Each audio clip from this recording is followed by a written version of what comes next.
Hello and welcome to Glasgow Rangers Nation, the channel that brings you your team every single day.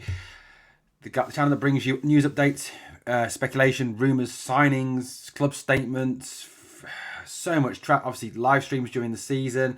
Add into that as well podcasts like our podcast that is coming up on Wednesday with Adam Thornton from Heart and Hand. Well, before we get on to talking about Rangers, before we get on talking about our boys in blue, I want to just take a moment today to thank those people who fought and gave their lives on this day in 1916 at the Battle of the Somme. On the 1st of July 1916, the Battle of the Somme began. Thousands and thousands of British and French troops went over the top, some of them never to return to their families, to their loved ones, and back home. Thousands that never ever came back, and some that were never ever found after that day on the 1st of July 1916. We make sure that we never forget the sacrifice that they made, never forget what they did for our country. They gave their lives, their tomorrows for our todays, for us to have the freedoms that we have today, to do the things that we do now.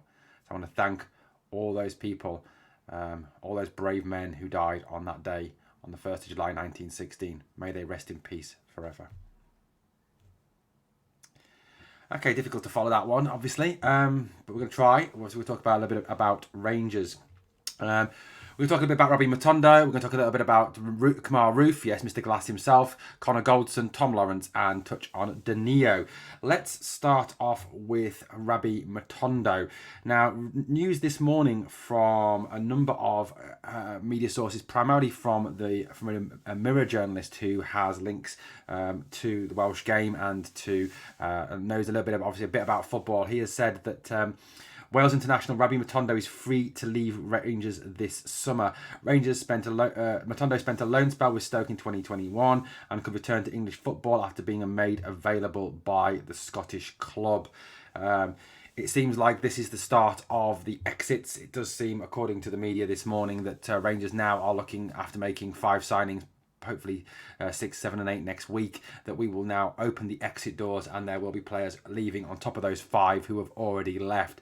Glenn Kamara, another one topping that list of departures. But interesting news this morning in the Mirror that Robbie Matondo is been put up for sale and he is free to leave. Matondo has obviously struggled with injury, struggled to settle into the team. I honestly, don't think that in the times that he's come in and times that he's played, he's kind of really grabbed the attention, has he? He's never really gone in there and you've sat back and gone, wow, amazing, how fantastic is he? The West Ham friendly, perhaps the only example of that. Certainly that Aberdeen away game at that Patodri when he was put through on goal, and he contrived to, somehow managed not to bend the ball, at least to get it on target, was quite extraordinary. So interesting news indeed that it looks like Matondo is going to be a player that will be put up for sale and will be shipped out. Certainly I think it was on the cards, given the fact that we have a large number of forward-thinking players and players that can play as part of an attacking 3 or part of an attacking 3 behind a main striker, or part of a diamond, or part of whatever formation Michael Beale decides to use next season. And I will be releasing a video some point tomorrow on that and talking a little bit about what possible team Beale may use, given the signings that we have brought in. Okay, so that's about Matondo. So guys, let me know what you think about Robbie Matondo. Personally, I think it's probably time that he did move on, time that he was allowed to leave. I just don't think he has a kind of a place in this team. I honestly don't think he has a future now. I think there is better players there. I think he's going to struggle for game time. He's going to struggle to obviously get back in, and he's a player perhaps that can be shipped out. We can free his wage up, get a little bit of money back for him, and then use that money to invest back into the team. Well, as we know, pre-season training started yesterday at Auchenhowie for Glasgow Rangers. Many players returning from their break. Some of them obviously who have been on international duty yet have not yet returned. But a number of players though have returned and are getting back into the swing of things. Now, of these players, we are talking about players who missed the end of last season with injury, namely Roofe, Tom Lawrence, and obviously inspirational key defender Connor Goldson.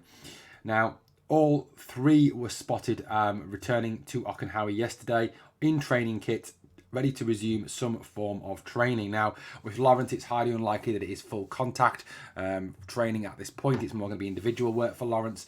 Roofe, though, had a skip in his step and declared that he was ready to go for training.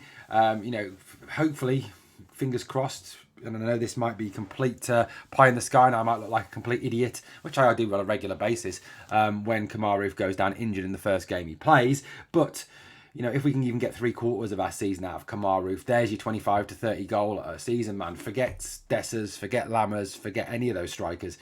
Roofe is the best striker at the club. He plays, he's fit, he's good to go. He gets you 25 to 30, guaranteed. He's the best finisher in Scotland, in my opinion. As he has proved when he has been fit, top scorer in the 55 title season.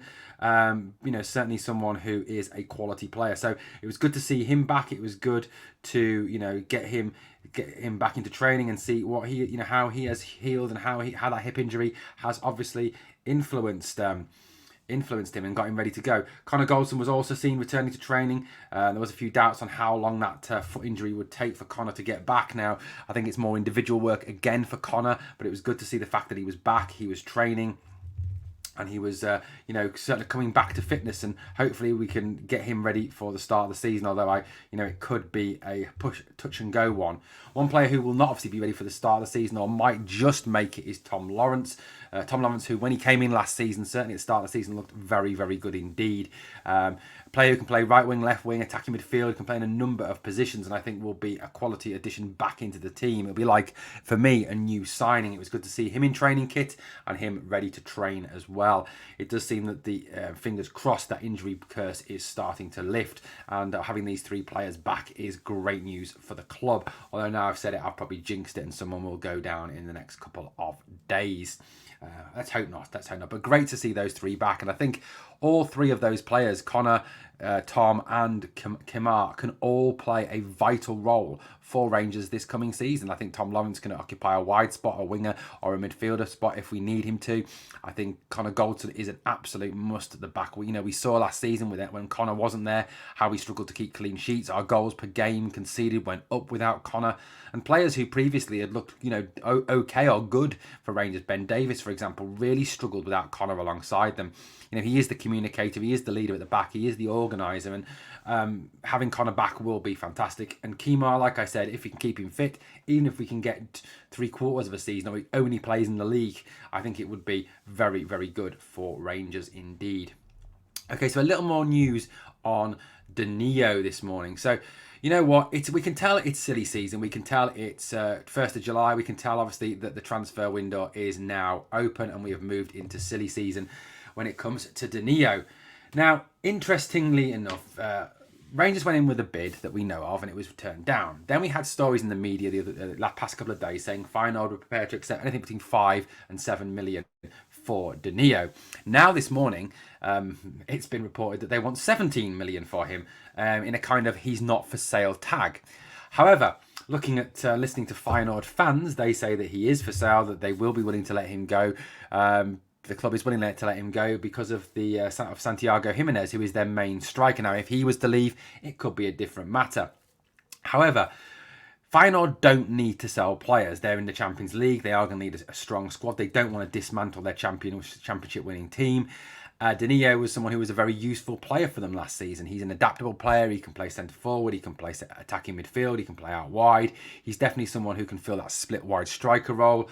And certainly someone that we should be very interested in bringing to the club. And at 24, unlike Dessers, who has no sell-on value, at 24, Danilo would have sell-on value. I'm hoping that all those, those reports we've read this morning about the 17 million are utterly ridiculous and all just clickbait. I think there's probably a fairly good chance that they are. Because a lot of the rumours and the rest of the sort of more respectable media is that Rangers are pushing hard to bring Danilo in next week. That's what they're saying. But 17 million would certainly be way over anything Rangers could reasonably afford to pay for a player. I certainly don't think that 17 million is in our budget. That's more a EPL kind of number, a number that an English Premier League club would be able to outlay without a blink of an eye. They certainly have more money than sense down there, and for them it's just a case of spend, and don't worry about it. It would be nice, wouldn't it, if we could have that sort of TV deal in, have that sort of TV deal in Scotland where we made multi-million pounds. Yeah, okay, let's finish off with a little bit of a story about Scott Arfield. Scott Arfield has been settling in with his new team, Charlotte FC, who are back and playing, been training. So his new club shared an Instagram post of Arfield decked out in a different shade of blue to normal, with the club captioning the photo, "Getting acquainted with the crown." That prompted ex-teammate Yanis Hadji to comment some words of encouragement, "What a player," alongside a salute emoji.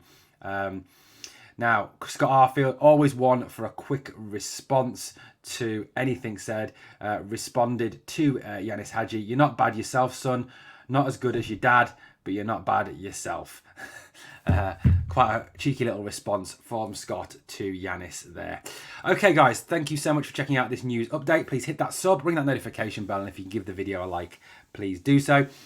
Drop me some comments. Always love to read your comments, and unlike any other channels on here, we always try and respond to your comments, give you an answer to what you've got to say. We read every comment that we see, even though sometimes we don't obviously always heart them, or I think I have a full-time job as well as this. Hopefully one day this will be my full-time job.